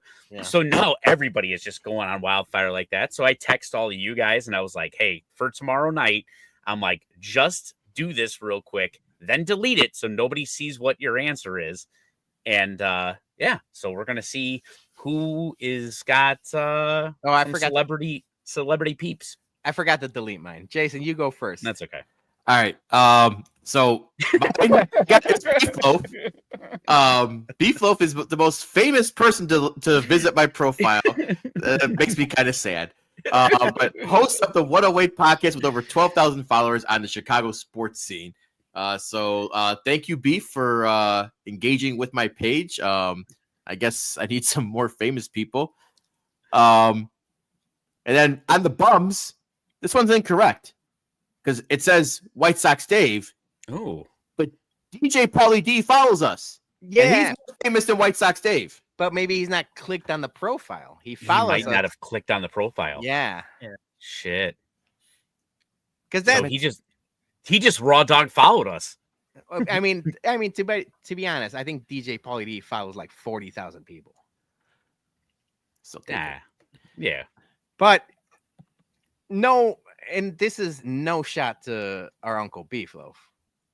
Calling him famous and a celebrity is a tough scene for your page, dude. And I'm not any better because I love Barstool, and both the Chicago Sports Bums and my own personal page was White Sox Dave. So I got the same answer as the Chicago Sports Bums main page. I said, I'm not sure if I should be offended or flattered. And then Grok replied back. I wasn't expecting a reply back from Grok.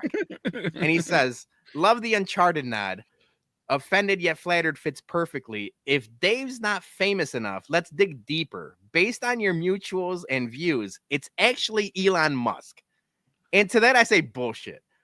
Now, I know you can look at my tweets. I've been hypercritical about how shitty Twitter is because of Elon Musk.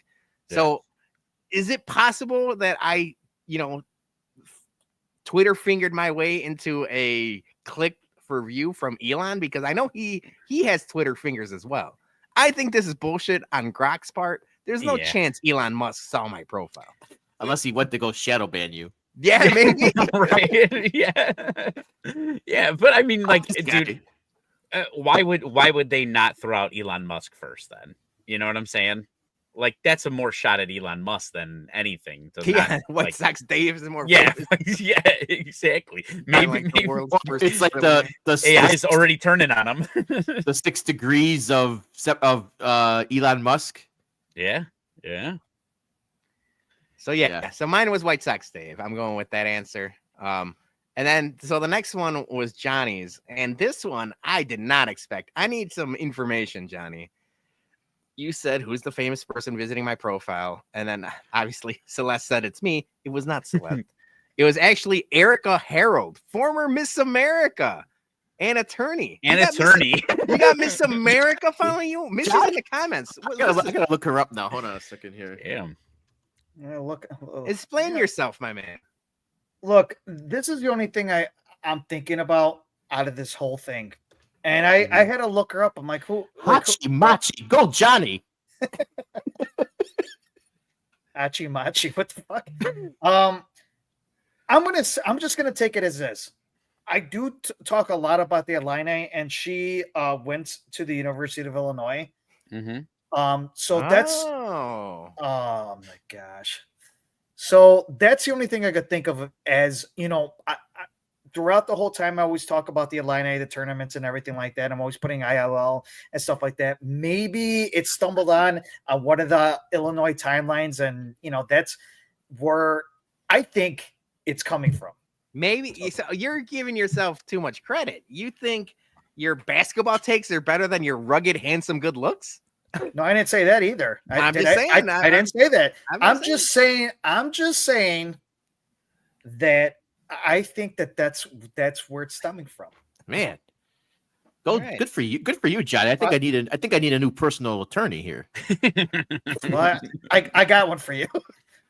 Your Sox Machine's got Aiken Law. Jason, you're gonna work on an Erica Harold sponsorship for the podcast. Does she have a catchy jingle? Attorney. Former Miss America. We'll see you.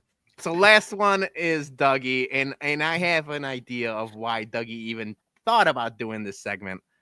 So you said, well, who's the famous person to visit my profile? You said the most famous person to visit your profile is Jason Kelsey. Yeah. Based on interactions with his own Garage Beer account. I have no idea. Product placement. This is all. The show's not sponsored by Garage Beer. This whole segment is a ruse for Dougie to get a job with Jason Kelsey and his Garage Beer. He just wants to leave us. Yeah. Yeah. Like I said, I'm honest to God, hand to God. Joey knows I'm a religious person.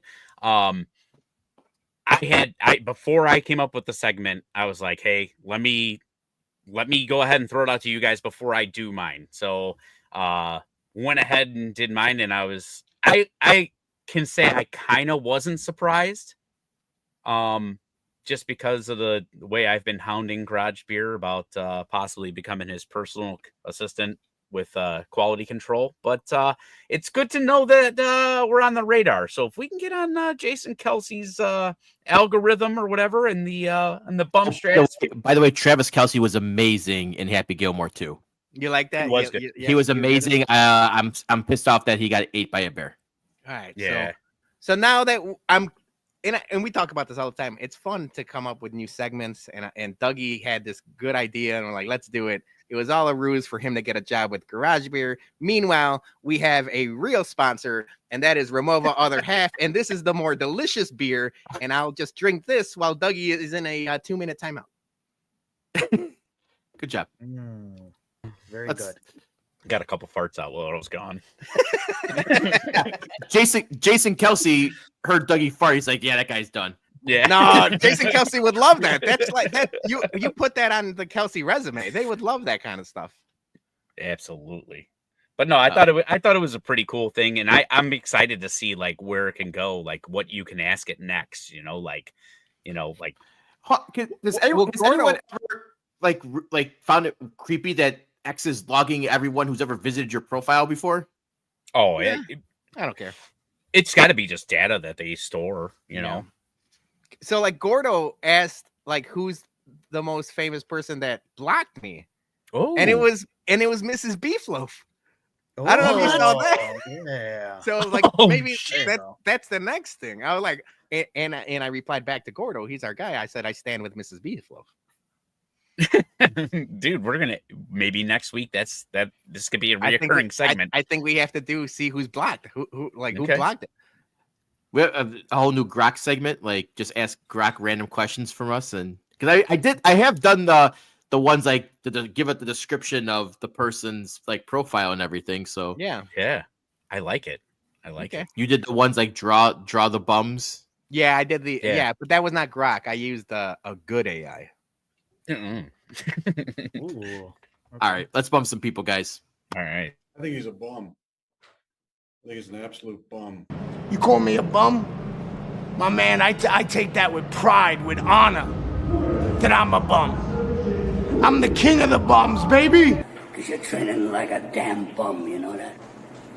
Bum. A bum. Bum.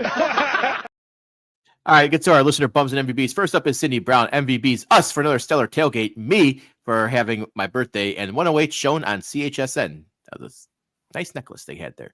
Bum of the week. Praz for Saturday's game. He knows what. Yeah, we might have to fire him after that one, but he did a show anyway, so maybe he's not fired. I don't know. No, I just said he got extended. He got extended like Ed Hoyer for bums of the week. He did get me a beer, but he was a mess. Oh, I missed it. Oh, is that why? Why he knows why? Oh yeah. I was gonna bum him for bringing the guy that roasted Joey P. So Prez is in our shit list right now. White Sox were playing dumb baseball yesterday. Yep, that's bums. Colonel Bourbon, bum. Me for being on vacation, missing the tailgate. That's on you, my man. Schedule goes out in January. You should know better. You were missed. Yeah. King Ass MVP. Happy Gilmore 2 for being big enough to start online debates about whether it's a good movie or not. We just had it. Yeah. Bum of the week. NFL training camp overreactions.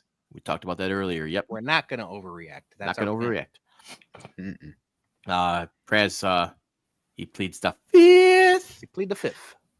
Boy, Brett Hafner, MVB, Friday's ass whooping and a fun wedding I attended on Saturday. Probably not as fun as a tailgate though. So, bum of the week, Nintendo for massacring my boy Mario into the internal friend zone after putting this man in a wedding suit in their last major Mario 3D platformer. Yeah, he did. He was in the wedding suit for Princess. Tough scenes for Mario. Boy, Jose, MVB, them for winning the 2020 Bonehead versus BumCast's Fantasy Football League. Calling our shot now. No. I'll leave bum of the week open for the last place finisher, who will obviously be one of the no, won't be one of us. Mm-mm. Because like I said, I'm pretty sure Taco doesn't even know what a football is. So we got this. Yeah. Did they not see? We almost killed a guy in our last league. Literally. He fucking guy's in a wheelchair right now after being in a league with us. Never the same after Yeah. fantasy football with us. Yeah. We Okay. got to talk. I am going to be forward. We got to set the schedule. I already talked to the guys. We're going to do a ping pong draft lottery like we usually do, Jason, but we're probably going to do it on their page and not our page. The draft, who knows what it'll be. All right. We'll figure it out. Figure it out. Joey P, MVP, the legendary Dougie Fresh, the blood, sweat, and beers he put into feeding everyone at Whiskey Comiskey on Sale was another example of how great of a human is. Yes, he is. That's why we love him. Thank you. I don't think he put a bum there, so it's okay. Aaron, bum of the week. My life right now. Hey, at least you're here. MVP, Joey P and Sandy for hanging him at a fun little Malort event last night. It did look fun. Yeah, they look funny. Osito's tap. Shout out. Yep. Baseball gal Al, bum of the week. This relentless humidity. This is ungodly. This has to be like what the swamp is like. Mm-hmm. It's brutal. It's been brutal. It's nonstop humidity. Corn sweat. We're blaming the corn. You know what? Early bum of the week. Jason, add it to my Excel sheet for end of the year. Corn and corn sweat. Sweaty ass corn is making us hot. Look it up. Okay. Okay. All right. Fuck you, corn. MVP, my mom for cleaning my windows last week. That's very nice. Yeah, that's nice. We've been here 5 years. I don't think I think I power washed them once when I probably got to do that. I gotta get a cleaning service to come out and do. Like, how do you clean the upstairs window? We gotta. That's what I'm saying. Like I know. That's what I'm saying. I need a cleaning service to come out and do those things. I would just like grab a hose and Yeah, you just put your thumb over it. yeah, and just get the spider webs off. Mailman Jack, bum of the week. This humidity. Woof. Yep. Also MVP, when you hire someone to do a job and they go above and beyond expectations, Ramirez deck brought our deteriorating deck back to life. Bravo. I assume that's the after and not the before. Well, it could be. Yeah, it looks nice. It looks like a nice deck. So this is more of a message to Ramirez deck and not necessarily Mailman Jack. Their phone number is 773-885-6578. I expect to be paid for this ad. Like we've got actual sponsors that do a lot for the bums. Ramirez deck, you're on deck, and that just happened right now. I didn't mean it as a pun or anything like that. if you guys want to sponsor us, we got a couple 2-3 things we could do, but we're not giving no more free ads for Ramirez's. 100%. Mailman Jack is like, hey, you want to give me a discount? I can get you an ad read. Yeah, and he just fucking suckered us. Just got us. I'm the last spot, the premium spot on this highly coveted. He knows what he's doing. He knows what he's doing. Bum you for getting got. Yeah. Hey, I said if you submit a bum and MVP, we put it on the list. Those are the rules, baby. Mm-hmm. All right. Johnny, kick us off. All right. Well, I don't my what a bum. I just had it up here. I have it up, Johnny. You want me to? Oh no, I got it. So, yes, it's. I hope I'm not butchering this last name, but it's Trisha Paytas. Trisha Paytas, right? Paytas. Yeah, Trisha Paytas. Trisha Potatoes. Trisha Potatoes. Yes. I know she's very famous and all that, but she. And you know what? Congratulations to the baby. You know, like it's a, congratulations and all that. You know, she had a baby, but naming it after Aquaman. I mean, to me, this is just like another thing with when I'm bringing up Coldplay here with Chris Martin and Gwyneth Paltrow were calling their kid Apple. Apple. You know what I'm saying? Yes, Apple. I don't get these type of names to me, so I don't know. It's to me it's just a little too much. I don't know how you guys feel about it as well too, but to me I think it's just a little bit too much to name somebody after like a comic book character or whatever. Don't get me wrong, I love comic books. I love all that stuff, but I don't think I'd be naming my child after Thor or something like that. You know what I'm saying? So, Wait, what? But you should. but I don't want to. You know what I'm saying? I don't. You know, so that's just my preference. In my opinion, I'm not going to do that. You guys, if you want to do that or whatever, by all means, go ahead. Yeah, I did. I named Lando after Lando from Star Wars. Yeah, but that's a name. That's a Landon. You named him Landon. That's not. Well, yeah, that was that's after different. Landon Donovan too. Yes, My two heroes. yes, I know Yeah. why you named him after that, but just no. I'm sorry. Her other kids are Malibu, Barbie, and Elvis. I did read that earlier. My question to you is, if you had to, you just shit on Thor. That was going to be my answer. My question to you guys were, if you had to name your kid like a comic book name, what would it be? Because I think Thor is a pretty decent name to name your kid. No. I mean, it's better than Aquaman or Spider-Man. Yeah. Like, you can't. I have to think about that. Logan. I mean, Logan. Does Logan count? Because it's Yeah, like, Logan counts. Yeah, Logan I think counts. Logan works. I do want to read this one quote because they brought to James Gunn's attention, and he said, "I saw that. Yes, I think that's cool. I mean, I hope he does okay in school. Is his middle name Gary or something? Are they going to call him AQ? What are they going to call him? Won't he get made fun of in school? Do kids not make fun of kids anymore?" So, I don't know. No, kids don't make fun of kids anymore. Bullying's gone. We eradicated that from society. Yeah. Yeah. I just hope this kid never learns how to swim. That'd be some shit, right? Would be. Aquaman. Nah, I'm staying. Aquaman. I'm staying on the beach. I'm doing track and field. I'm doing basketball. Aquaman for 3. That's it. All right. That's a good one, Johnny. Trish potatoes. All right, Pirates. Peter, you're up. All right. How do I start this? Do I want to do MVBs first or bums first? I already kind of did my MVB, so I'll start with the MVBs. I obviously was unable to attend the Whiskey at Comiskey early. That's because my dad was in an accident on Friday. He was in the hospital. I text you guys. Actually, it was Julie that texted you. I was like, I'm going to be late. There's a lot of shit going down. You guys. So I want to thank all of you guys, Julie, everyone that stepped up on my behalf when I couldn't make it to the tailgate. A lot of the times it's, the coolers, the beers, the ice, all that stuff. We have it all. We're all one working unison. And when someone's missing, that kind of falls through. So Julie stepped up, Jason, you guys, Johnny, everyone set up. And it was awesome. So I want to thank you guys, Jer and Tina and everyone else. So what happened was there's been a lot of storms. We've talked about the humidity. There was a tree that fell on one of the properties I service. Gigantic oak tree. My father, landscaper, his whole life, now retired, still wanted to come out and help. He loves this kind of stuff. He's retired, but loves to help. He was cutting a tree branch, and like any other TikTok fail or America's Funniest Home Video, but it was not funny. The branch fell. Even though we told him not to do it, he did it anyway. Landed on the ladder. He fell off the ladder. Spinal injury. Bad news. I was scared for a while. Thought it was worst case scenario. It was not. He's doing better. He's walking. So I want to thank everyone, that sent well wishes, reached out, all of that stuff.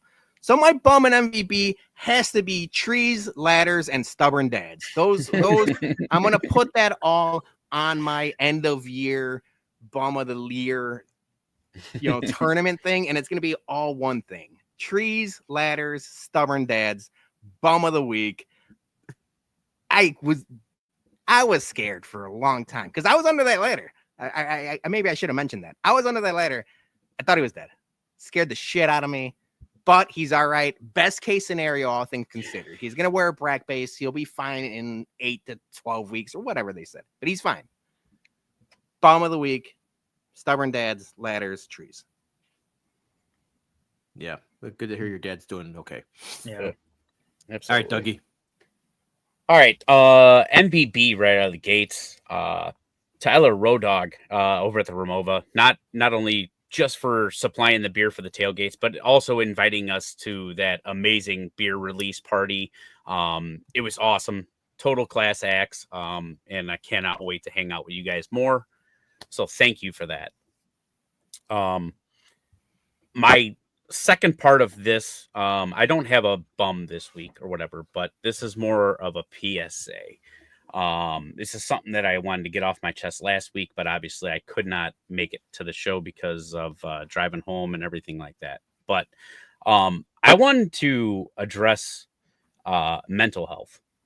So every year around my birthday, I really struggle with my mental health.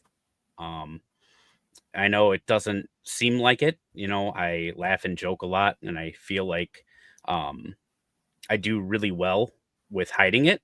But there's a 3-week span every week or every year for the last 5 years where I really struggle.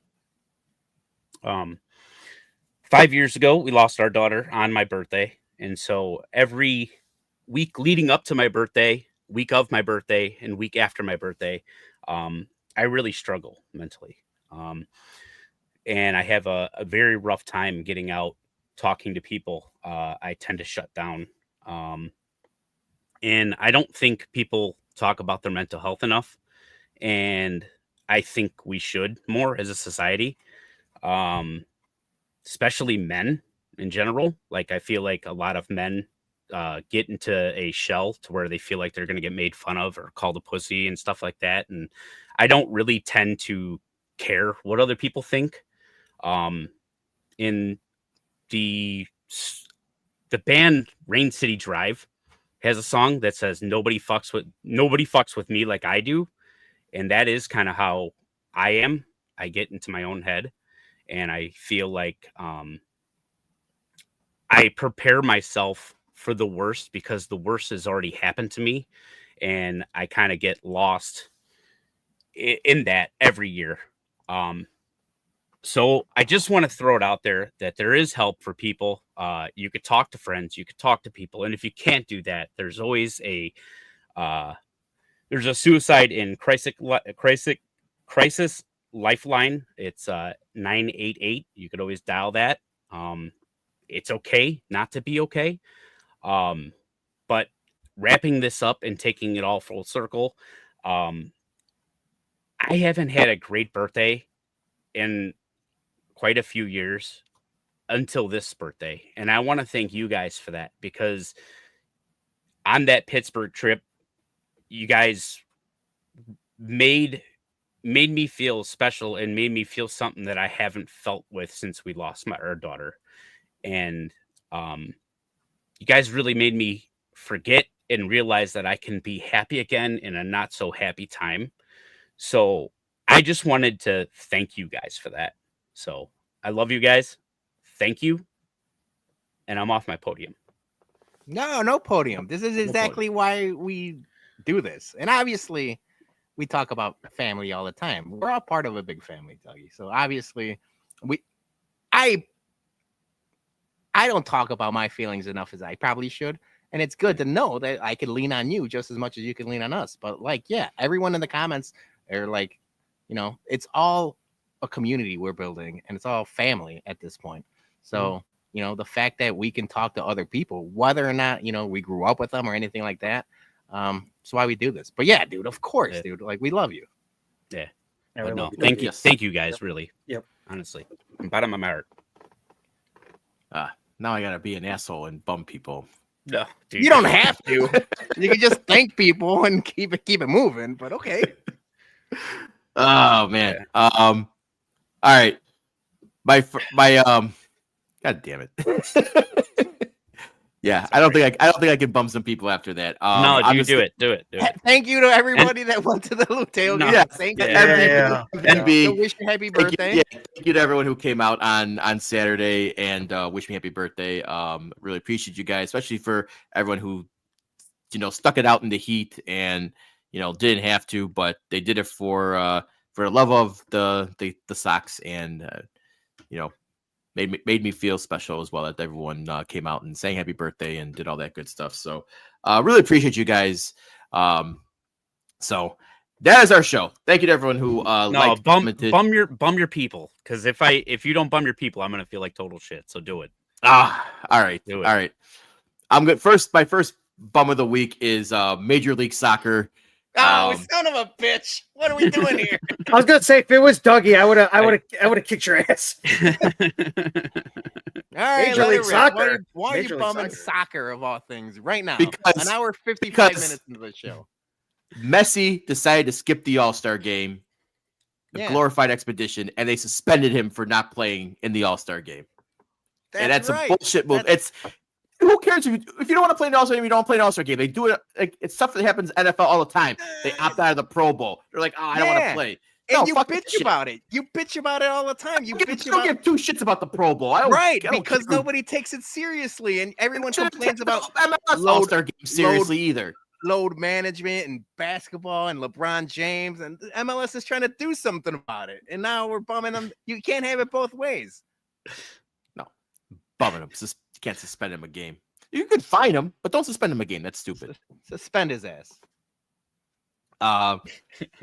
Second bum of the week, NFL Films for not doing the off-season Hard Knocks. I really enjoyed the one what they did with the Giants last year, but they're only doing training camp this year, no off-season, and I felt like that was a big miss. So, bum of the week, and NFL Films. I am excited about the Bills Hard Knocks. We were excited about the Bears one last year. Mhm. I think we're all in consensus. That sucked. I mean, the Bears were fucking vanilla as shit. Mhm. So I'm excited to hear Josh Allen and the Bills. That'll be good. Do you think it would have been better if we had Ben Johnson if they did it this year versus last year? I think it would be better if it was Ben Johnson. I also think it would be better if you just let him swear and have a personality. Yeah. Mm-hmm. Yep. All right. Those are my two bums. That's our show. Thank you, everyone who stuck around with us. And, the comments were great tonight. We're going to have to buy him a Fartgate after the show. That's the first thing I'm going to clip. But yes, thanks, everyone. And if you haven't already, please head down to Green Valley Wine and Spirits. Pick up our single barrel for Old Forester. It's a great, great pick. I'm sure I know a lot of people had it already. So don't get FOMO. Get this bottle immediately. Get it now. Tomorrow. Get it. And if you're not a whiskey fan, I promise you, it makes a great gift for someone that is a whiskey fan. So just put that in your head. Yes. All right. That's our show, guys. Have a good week. Happy birthday!